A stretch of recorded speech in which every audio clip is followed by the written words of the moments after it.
May buntag sa tanan, ako si Merlita Arnado, o sa kainahan nga byuda. My life before sa nahinduman ako, sa bata pa ko, nadyo ko'y doubt permi kung tinud ba ang Ginoo. Kay makita mo gud ako sa palibot na unfair lagi ang life. Nanong sila, gwapo ilang balay. Nindot ilang mga gamit, ug sinina, lami na pagkaon, ug malipayon na pamilya. Ug kana nga doubt, gidala-dala nako hantod sa akong pagdako. Ug hantod nga naminyo ko. Yun yun ang ginasulti nila na kung dili i-acknowledge sa magtiayon ng Ginoo, taliwala sa ilang kaminyon, dili jud di ay tinuod na magmalipayon ang pamilya. Nami negosyo na pomelo sa akong bana, nagsupply nami sa mall, nakapalit nami og sakyanan og mga yuta, pero kung wala jud ang Ginoo sa kaminyon, gubot jud ang pagpuyo. Nabot jud sa point na nailaing babae akong bana, ug nagbulag mi. Nasakitan ko og maayo sa iyang gihimo. Init pirmi akong ulo to the point na pirmi na ko dapatan akong mga anak. Gusto na ko patyo na akong bana o gusto pud kong magpakamatay. Kung isamarais na ako akong kaminyoon, mutigbabaw jud ang grabing kasakit. Ug magbalik-balik pirmi ang doubt kung tinuod ba jud ang Ginoo. Nganong ako pa man? Nganong ingani kasakit? Nagtinarong manunta ko. Anong pirmi raman ko binuangan? Sa sulod sa 18 ka tuig, dili na mahihap sa kamot ang iyang pagbinuang. Na siya'y mga anak sa gawas. Ug ka 3 times pud ko nagkasakit og STD. Kay hilig siya mag VIP sa bar ug mogamit og prostitute. Pero ako siyang ipasagdan kay mahadlok man ko na iha kong bulagan kay na ako'y fear of broken family. Gitago o giantos lang nako ang tanan. Masing ako mga anak o pamilya, wala kabalo hantod karon kay dili ko gusto masakitan pud sila. Gibawi sa bangko among sakyanan, apil pud ang amo ang mga yuta nga gitamnan kay wala na impas og bayad. Hurot ang saving sa bangko, wala ko kabalo og asa kay siya man ang magbuot kay masuko man siya nga manghilabot ko. Hantod sa na-scam siya sa Taclobo ug napuno og utang. But salamat sa Ginoo kay naay nag-share sa pulong sa Ginoo dito sa balay si Pastora May ug si Pichi. Nag-share sa iyang testimony sa Restoration Weekend. Then I decided to join RW. Ug makaingon ko na pinaka the best na desisyon na gibuhat nako sa akong kinabuhi. Kay sa RW, dito nako nasabtan ang gibuhat ni Jesus Christ sa cross. Gi-overcome niya ang persecution, ang rejection, betrayal, o grabe na pain. So katud di ay tanan kasakit, ug dili maayo na nagyan ako, gibayaran na di ay ni Jesus tanan, para pud ako na mutuo sa iyaha, maka-overcome pod ko.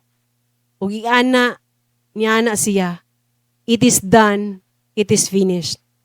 Sa RW, didto na ko napamatudan na tinuod jud di ay ang Ginoo. Nailhan na ko siya, pinagi sa iyang pulong. Ug ang pinakaunang pulong na nasabtan nako ug natatak jud sa akong hunahuna og kasing-kasing, ang Philippians 4:13. Na siya didto. I can do all things through Christ who gives me strength. Ug tinuod yun ang iyang saad na makayaran nako ang tanan pagsulay tungod kay tabangan ko niya. After RW, nadyo'y kabaguhan, dili man instant pero hinahinay ang mga pagdumot, kalagot, kasuko, napulihan og hinahinay ug gugma, kapasayloan, pagsabot ug self-control. Nagsugod ko ka-experience og inner healing ug ipasaylo nako akong bana. Niabot ang panahon na nagsakit siya ug niuli siya sa kuha kay napuloy na siya ug wala nay moatiman sa iyaha. Maski unsa kasakit ang iyang himo sa kuha, napagtigbabaw gihapon ang gugma sa Ginoo. Giatiman gihapon ako siya kay dili siya kalakaw ug maghigda na lang sa kama. Sarado ang among supply sa mall. Apektado among negosyo. Kay kini laging apilan og kabuang negosyo, wala joy ayo. In short, namatay akong bana sa among balay. Namatay siya na naay kapasayloan sa among duha ug sa among pamilya. Katong time na nabiyuda ko, nibati jud ko grabe nakahadlok kung makasurvive ba mi sa akong mga anak. Mura jud kog mabuang ato nga panahon. Wala na ko kabalo sa akong ginasulti o ginabuhat. Nawala man ang tanan, pero wala ko gipasagdan sa Ginoo. Wala gyapon siya napakya sa iyang pulong. Ana siya sa Psalm 68:5. God is a father for those who have no father. He takes care of widows.